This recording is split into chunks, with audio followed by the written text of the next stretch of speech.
Hey, welcome back. Another day, another vlog. Hope you're well for this Friday edition of the show. End of another working week. All done and dusted. Yeah, hope you've had a good week. Hasn't been too bad. Wherever you are, whatever you're doing, waking up, going to work, going out to work, going out in the town. Have a great weekend from me to you. Thanks again for your support for popping by. So, yeah, it's been good. Good week. Training again for me. It's more drone stuff, more regulations, more rules, radio controls, and all the other stuff that goes with it. Some interesting stuff about weather, which was pretty cool to learn. So that was quite useful. Especially as a photographer, I guess the more I do of photography, the more I need to understand the weather and planning. With the planning, I've done some videos on planning, shoot, and getting all that. There's apps and stuff to do it. But the more and more you look at it, you've still got to understand how that app is, the information that app's giving you. And a lot of it has to do with weather, predicting when there's clouds going to be there, when the sun's going to be there. There's going to be rain, so you get those nice wet shots, or you get those nice big thick clouds in your backgrounds for the landscape stuff. So it's more and more I'm sort of seeing, and I know the more we talked about it today, about the weather side of what we need to do with being a pilot, and because that's part of being a drone pilot, you have to basically have a very basic, nowhere near a pilot, but a very basic understanding of what they need to know.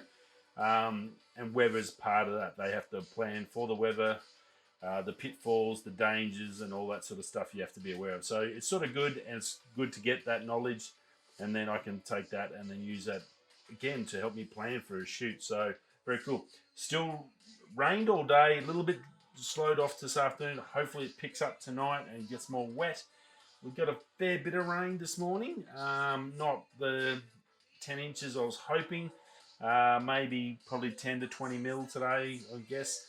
Not enough for what we need, but it's a great start. Everything's wet and saturated, so that's good. If we can build on that and get this big cloud front coming through, hopefully that'll come south a little bit more and dump it on us overnight. That would be awesome. So see how we go. So I might have to do a quick duck out and get some shooting somehow. That's what I'm hoping to do anyway. So we'll see how that goes. Rightio. Other than that, no video tonight. I've got all the photos done for the new shoot. I've got to get the video done. So my apologies for that. A little bit behind schedule. It's crazy at the moment. What's going on? I'll keep you informed on what's going on with there. We've got some behind the scenes stuff happening, so I've got to get some stuff done there. So yeah, just a little bit behind. I didn't have much time when I was home this week to get any work done. More family, Christmas coming up, trying to get all that sort of started and making sure Jack's good to go for Christmas. He's probably his real first Christmas now. He's sort of 3. He knows, he understands Santa, and he hasn't stopped talking about Santa for like 3-4 months. So it's sort of going to be pretty exciting as a dad to sort of see him super excited on Christmas Day. He was a little bit young last year. I think this is going to be his first one where he's super excited and goes nuts. So yeah, very cool. So yeah, looking forward to that. But some other news. Now, a lot of people come to the channel have watched a couple of my videos I've done on mining and a little bit about mining and the iron ore industry and stuff like that. I get a heap of questions, and I do appreciate them. I try to help out as much as I can. It's very tricky nowadays in this scheme of things. You can't really sort of mention it to someone to get you a job or anything like that anymore. It's more of a HR department just runs the whole thing, and it's an application, and we really have no say who the hell turns up. We have very rarely even supervisors get any sort of say on who the hell's going to come and work for them. So they don't even get to select their people a lot of the time. So it's a little tricky one. But there is Area C for BHP. They are looking for mechanics. So if you're looking for a mechanic, I'm going to whack the link down below so you can go and apply. It's the external link. If you are a BHP internal, you can apply there. There's links in that. Just go and check the normal careers page if you are in BHP. But for you guys external that have asked me a few times, I'm going to put the link down below. I know I get a lot of questions about that. Hopefully this is one that will help you if you're a mechanic on the mechanic side, diesel mechanic, or an auto sparky, or a serviceman of anything. this might be a chance for you to get your foot in the door. So there you go. Hopefully that'll help out if you that have asked the question. So check out the link below. I'll put the first one in the comments so you can go and get to it and go and put your application off. Good luck. Right, now over at Canon Rumors, some good little tidbits. A new patent for RF lens. Unfortunately, it's a bloody L lens. I can't afford an L lens. Come on, guys. A 35 to 135. So I guess it's not a very normal. It's not part of, like, your Hebrew Trinity covers that. They've already got that. So it's maybe if it was like a basic lens range, it might make more sense. I don't know why you need an L series 35 to 135, an f2.8. So like, it'll be probably a really nice lens and a good focal range. But I'd really like a nice little wide angle, cheaper version that I can afford, much like the 24 to 105 that I've got coming. So I'm looking forward to that. I'd love to get something like a 15 to 24 in a I guess contemporary range, Sigma calls it, but in the base range from Canon. That would be a really nice lens that us broke old bastards can afford. So that would be cool. So, but look, it looks like it's coming. As well as that, there's another patent out there. Thanks to Canon Rumors, a teleconverter. Now this one's a little bit different. We know about normal teleconverters. You whack them in between your lens. You go from a 300mm lens for you, wildlife shooters out to doubles out to a 600 or a 1.5, normally 1.5 to 2. Well, they're going to have a zoom teleconverter. This patent's for. So it's one teleconverter and goes from 1 to 1.5 to 2. You just adjust it, just spin it or something like a zoom lens, and you can change whatever magnification you want. So that's pretty insane. So theoretically, I guess you could take your 300mm lens, turn it to a 450 or into a 600. Very, very cool. Pretty funky, I think. Nice little idea. If they can get that to work, I can guarantee it'll sell, because that's just one item you can whack in your bag when you're out shooting. Again, especially for wildlife photographers, they probably like less landscape guys. Nice, the less you can carry in that backpack makes it a hell of a lot easier when you're hiking 6, 10, 12, 20, 30, 40 Ks in a day. So I'm sure they would definitely appreciate that. So look forward to that one. Hopefully that comes out in 2021 for you guys with the bigger lenses. It's generally only for the big long lens guys, wildlife, and maybe the astro guys as well. There's some hope there for that RF side. It could work, because I know I did read that the Canon Rumors guy was saying the current teleconverters are struggling with like the 70 to 200 RF lens. For some reason it's not working. But yeah, so this might be a good option to cut, that is in the pipeline to come. So just don't know how far away. Again, it's only just a patent leak at the moment, so maybe 2021, maybe 2022. See how we go. Rightio, also from Canon Rumors, nice little camera. This Leica's getting the hybrid game. They're going photos and video. Normally they just basically put all their eggs into the photography basket. Well, they're going hardcore. It's not a cheap, anything like is nothing cheap, without a doubt. I'll just give you an example before we go into the specs. This thing is $4,900 US bucks. Probably, I'm pretty sure that's pretty much the same as an R5.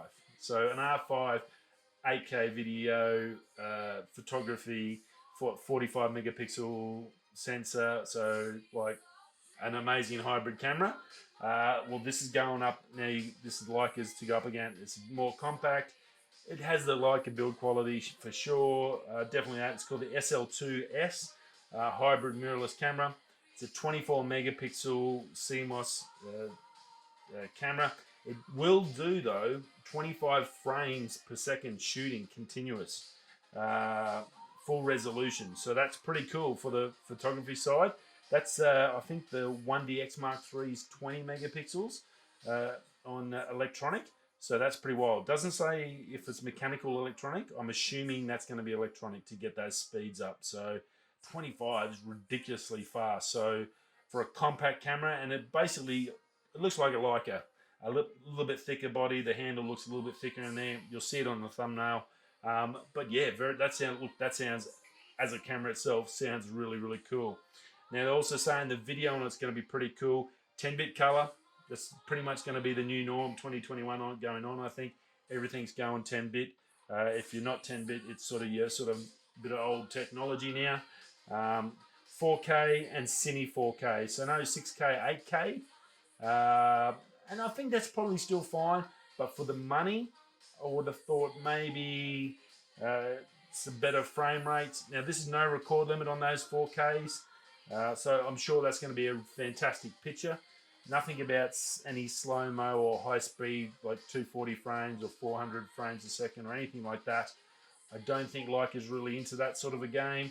I think it's more so giving you nice, smooth, continuous video footage at a high quality. So I think 4K is still going to be fine, but for 6 or 5,000 US, which is going to be seven to 8 grand, then you're going to add those $3,000 friggin' Leica lenses. Canon's no better, so they're very much matched in the price.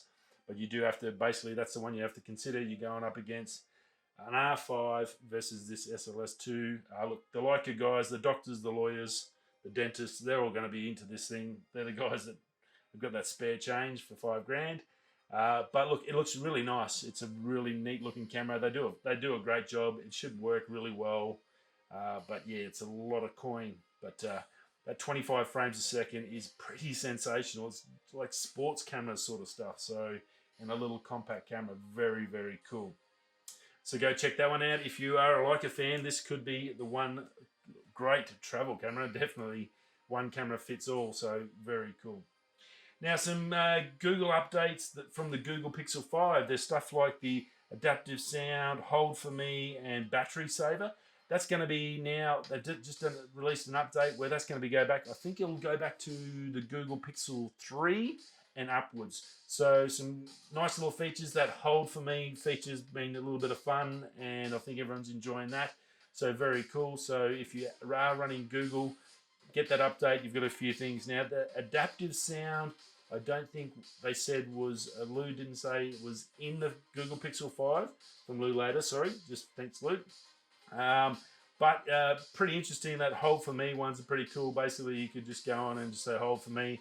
It puts whoever, when someone puts you on hold, you can put them back on hold, which is great for people like Telstra that stuff you around and put you on hold for 30, 40 minutes, and because you've got all that time to spare, and like they're at work, but they can't get back to you, and you're the customer. So yeah, I think it's a good little bit of fun, and I think it'll be probably well used in Australia with our customer service. So very cool.